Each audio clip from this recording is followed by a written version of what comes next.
देखिए, गवर्नमेंट चाहे कितने भी स्कीम निकाल दे, लेकिन अग्निवीर में जो इश्यूज़ है वो कभी ख़त्म नहीं होने वाला, क्योंकि वहाँ पर एक तो भेदभाव चीज़ें नज़र आ रहा है, एक रेगुलर और एक अग्निवीर की दोनों में एक भेदभाव, एक डिफ़रेंस क्रिएट किया जा रहा है, चाहे उनके फैसिलिटीज़ को लेके, सर्विस को लेके, छुट्टी को लेके, सैलरी को लेके, एवरीथिंग वहाँ पर एक डिफ़रेंस आ रहा है। तो डिफ़रेंस अगर क्रिएट होगा तो उनकी माइंड में भी डिफ़रेंस होगा, इसमें कोई डाउट नहीं है। लेकिन अगर ये पीआरसी पॉलिसी लागू हो जाता है, ये पीआरसी पॉलिसी क्या होता है मैं आपको डीपली ब्रीफ करूँगा थोड़ी देर बाद।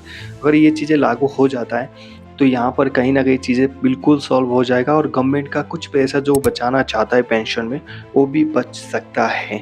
तो अभी आखिर पीआरसी पॉलिसी क्या है? ये होता है कि पर्सनल रिटायरमेंट चॉइस, पीआरसी होता है पर्सनल रिटायरमेंट चॉइस। अब ये क्या होता है? देखिए, सेना में जितने लोग भर्ती होते हैं तो वो सारे नहीं चाहते कि लॉन्ग सर्विस करने के लिए, कोई भी चाहता है कि मेरे को अगर शॉर्ट में कुछ ऐसे बंदे होते हैं, कैंडिडेट होते हैं, आप बोलोगे ये आप कैसे बोल सकते हैं, सेना में जो भी जाता है वो चाहता है लॉन्ग सर्विस करने के लिए।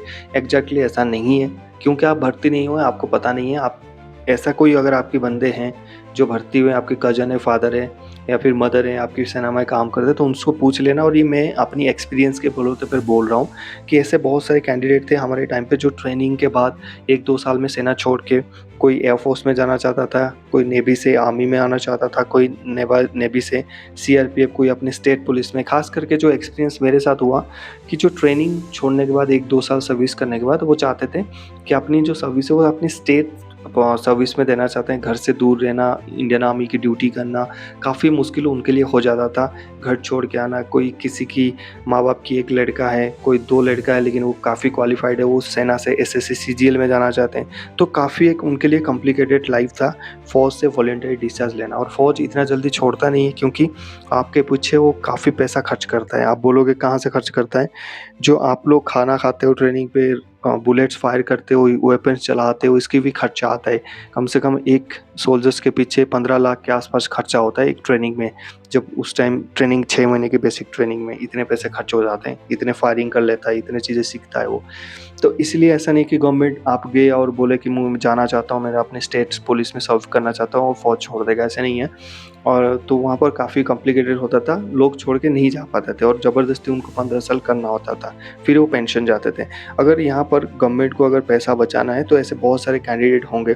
अभी आप अग्निवीर की रिव्यू ले लीजिए, कोई मतलब 100 में से ऐसे 60, 70, 80 के आसपास अग्निवीर है जो अभी वॉलंटियर जाने की तैयार है, मतलब ये फ़ौज छोड़ के जाने के लिए तैयार है। वो नहीं करना चाहते, 4 साल भी नहीं करना चाहते, ना उनको पेंशन चाहिए।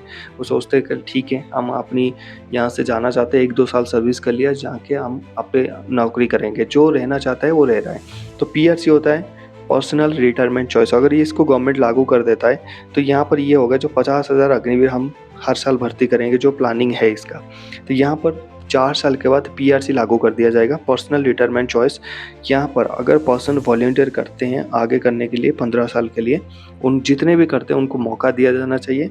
और जो यहाँ से जाना चाहते हैं कहाँ पर, पर्सनल रिटायरमेंट चॉइस पे, पीआरसी पे, वहीं से रिटायरमेंट जाना चाहते हैं, उनको वहीं से भेज दिया जाना चाहिए। उनको सिर्फ हम एश्योरेंस करेंगे, उनको एक कोटा देंगे कि रिजर्वेशन जो 10% है उसको बढ़ा के 20-25% कर लेंगे for the state and the central government job.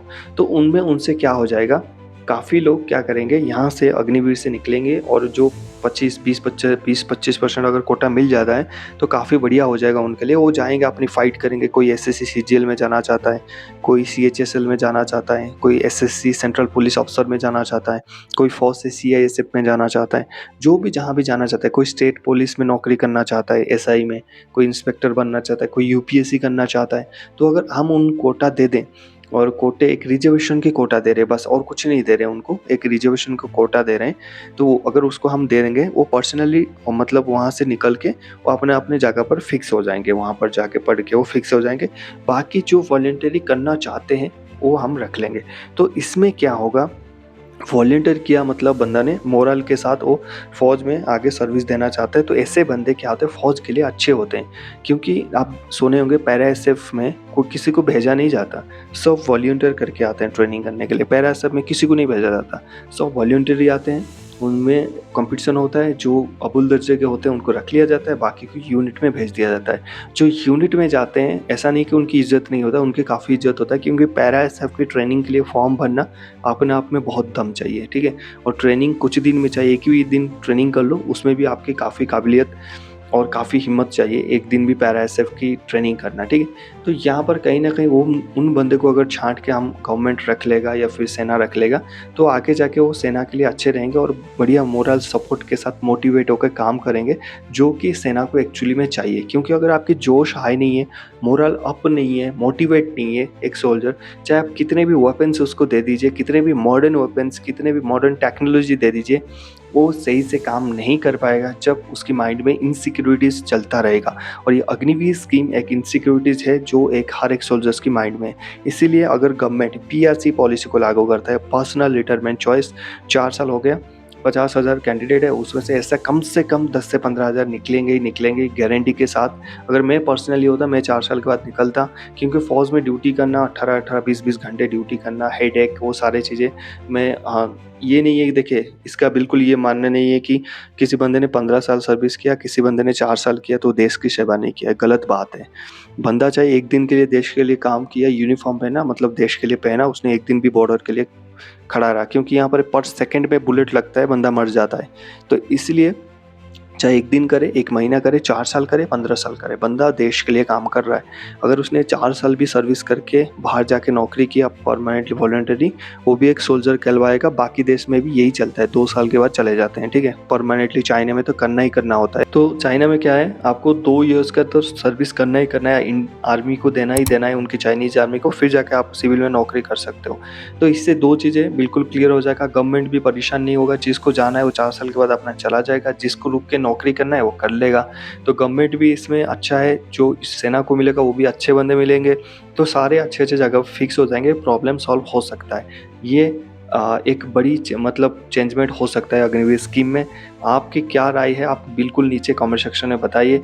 मुझे पता है आप लिखेंगे कि अग्निवीर योजना बंद हो जाना चाहिए। देखिए, ये अग्निवीर एक टाइप की बंदी हो गया। अगर बंदा 4 साल के बाद नहीं करना चाहता, तो नहीं करना चाहता, ज़बरदस्ती करा के उसको फ़ायदा भी क्या है जब सेना को।